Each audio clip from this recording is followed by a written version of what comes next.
वो तीनों बहन भाई पेड़ की तलाश में निकल जाते हैं। काफी देर ढूंढने के बाद उन्हें जंगल में 3 पेड़ मिल जाते हैं, जहाँ पर एक पेड़ पर अनार लगे हुए थे और दूसरे पेड़ पर आम लगे हुए थे। तीसरा पेड़ था जो कि पूरी तरह से सूखा हुआ था। तभी कुकू और गुड़िया ने तो जल्दी से वो दोनों पेड़ चुन लिए। अनार का पेड़ गुड़िया ने चुन लिया और आम का पेड़ कुकू ने चुन लिया। अब रानू चिड़िया के पास तो रहने के लिए कोई जगह नहीं बची थी।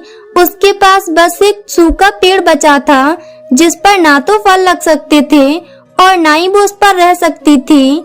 तब वो अपने दोनों छोटे बहन भाइयों से कहती है, गुड़िया और कुकू, मैं भी तो तुम्हारी बहन हूँ ना, तो ऐसे हम तीनों अलग कैसे रह सकते हैं? मैं तुम्हारे बगैर नहीं रह पाऊंगी, तो क्यों ना हम तीनों एक जगह एक घर बनाकर उसमें मिलकर रहें।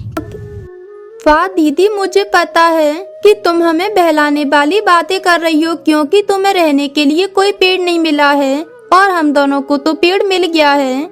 लेकिन दीदी, अब हम और तुम्हारे साथ नहीं रह सकते, क्योंकि मैं तुम्हें काफी दिनों से बर्दाश्त कर रहा हूँ। अब और नहीं कर सकता, तो आप कहीं अपना दूसरा पेड़ देख लो और उस पर घर बनाकर रह लो।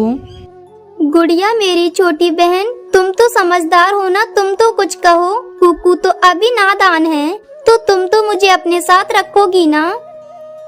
नहीं दीदी, मुझे माफ कर देना, मैं तुम्हें अपने साथ नहीं रख सकती, क्योंकि मेरे पेड़ पर इतनी जगह नहीं है कि हम दोनों एक साथ रह सकें। तो आप अपने लिए कोई दूसरा पेड़ तलाश कर लो।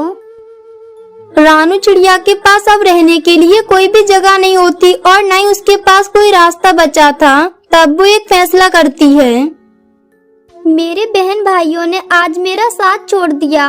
मैंने उन्हें माँ बाप का प्यार दिया और पाल पोस कर इतना बड़ा कर दिया, लेकिन आज उन्होंने अपनी बड़ी बहन का साथ छोड़ दिया। लेकिन कोई बात नहीं, मेरा फर्ज पूरा हो गया। आज से मैं इसी सूखे पेड़ पर रहूंगी, इसमें पानी डालूंगी।